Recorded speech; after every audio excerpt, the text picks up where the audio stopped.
Bonjour à toutes et à tous. Quand on surfe sur nos sites web préférés, qu'on utilise nos applis ou qu'on joue en ligne, on s'est déjà demandé qui se cache derrière tout ça. Eh bien, ce sont les développeurs et les développeuses web. Ce sont un peu les architectes de notre monde numérique. Allez, on part à la découverte de cet univers vraiment fascinant. Mais juste avant de plonger dans le vif du sujet, un petit mot pour préciser que cette présentation a été préparée par Trajectoire. C'est un centre qui est là pour aider les jeunes en Belgique à trouver leur chemin, que ce soit pour les études ou pour leur future carrière. D'ailleurs, si d'autres métiers vous intéressent et que vous voulez continuer à explorer tout ça avec nous, le mieux, c'est de s'abonner à la chaîne et de cliquer sur la petite cloche. Comme ça, c'est sûr, on ne manque aucune des prochaines analyses. Alors la question est simple, on est parti pour découvrir les coulisses de la création numérique? Allons-y. Première étape de notre voyage, on va au cœur de la mission du développeur. Et cette mission, c'est la création. Il ne s'agit pas juste d'écrire des lignes de code, non. Il s'agit vraiment d'inventer les outils qu'on utilisera tous demain. Alors, un développeur web, c'est quoi concrètement? Eh bien, c'est la personne qui va prendre une idée et la transformer en une plateforme qui fonctionne. C'est un peu comme un architecte, sauf qu'au lieu d'utiliser des briques, son matériel, ce sont les langages de programmation. C'est lui qui bâtit le monde digital. Et le résultat de leur travail, il est absolument partout autour de nous. Le site sur lequel on fait ses courses, l'application pour parler avec ses amis, ou même ce petit jeu qui nous détend le soir, tout ça, c'est le travail des développeurs. Leur impact, il est direct, on le voit tous les jours. Bon. Maintenant, passons un peu à la pratique. Au jour le jour, ça se passe comment? C'est quoi les missions d'un développeur ou d'une développeuse et comment s'organise une journée type? La mission numéro 1, évidemment, c'est de coder. Mais attention, ce n'est pas tout.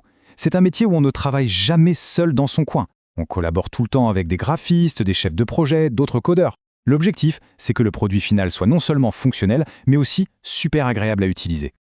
Voilà une bonne illustration d'une journée type. Le matin, c'est souvent le moment de la stratégie, de la création de nouvelles choses. L'après-midi, on met un peu les mains dans le cambouis. On teste, on résout les problèmes. C'est ce qu'on appelle le débugage. Et le soir, un bon développeur n'arrête jamais d'apprendre parce que la technologie, elle, évolue à une vitesse folle. Alors là, on touche à un truc super intéressant, la différence entre le front-end et le back-end. Pour comprendre, imaginez un restaurant. Le front-end, c'est la salle, la décoration, le menu, les tables, bref, tout ce que le client voit et avec quoi il interagit. Le back-end, eh bien c'est la cuisine, les fours, les frigos, les chefs, toute la machinerie invisible qui fait que les plats arrivent à table. Les deux sont absolument indispensables, l'un ne fonctionne pas sans l'autre. Ok, mais alors comment on fait pour devenir développeur web en Belgique? C'est peut-être plus accessible qu'on ne le pense. Voyons un peu les différentes routes possibles. Le chemin le plus classique, on va dire, c'est le bachelier en 3 ans, juste après le CES. C'est une formation très complète où on mélange la théorie et la pratique. On y apprend les algorithmes, mais aussi des frameworks. En gros, des boîtes à outils pour coder plus vite. Et ça se termine par un stage en entreprise, qui est très souvent la porte d'entrée vers un premier boulot. Mais attention, il n'y a pas qu'une seule route. Il y a aussi l'alternance, les cours du soir ou même les bootcamps, qui sont des formations super intensives sur quelques mois. Et ça nous amène à un point vraiment essentiel. Dans ce métier, les projets concrets qu'on peut montrer, ceux qu'on a déjà construits, ça a souvent beaucoup plus de poids que le nom du diplôme sur le CV. Passons maintenant à des choses très concrètes. Les opportunités de carrière, le salaire, on va voir que le secteur est particulièrement attractif.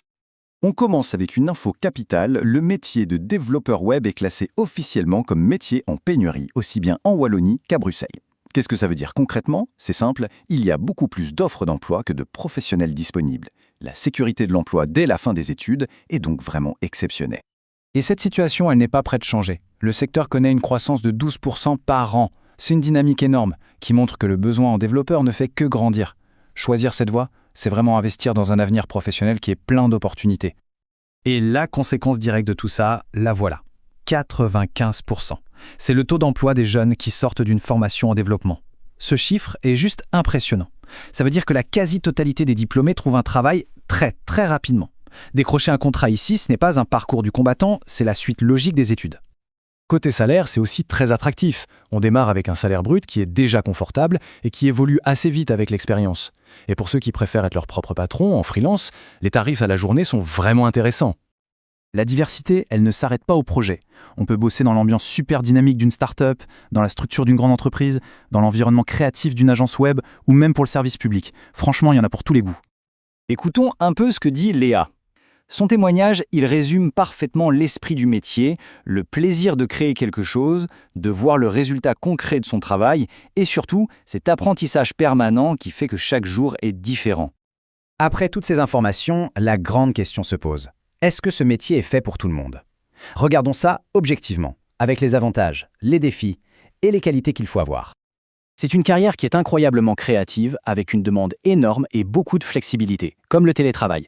Mais il faut être honnête, la pression des deadlines, elle peut être forte, l'obligation de se former tout le temps est bien réelle, et parfois, un bug informatique peut vraiment rendre fou. Alors, quelles sont les qualités clés pour réussir? Bien sûr, il faut de la logique et de la rigueur. Mais la créativité est tout aussi importante pour trouver des solutions nouvelles. La patience est une vertu indispensable face à un problème compliqué et, comme on travaille souvent en équipe, l'esprit collaboratif est primordial. Et voilà, on arrive à la fin de notre exploration. Le métier de développeur, c'est vraiment un métier au cœur de la construction de notre futur. Alors en regardant vers l'avenir, une question demeure. La prochaine grande idée, la prochaine application qui va changer notre quotidien, est-ce que ce sera la vôtre? Le terrain de jeu est ouvert.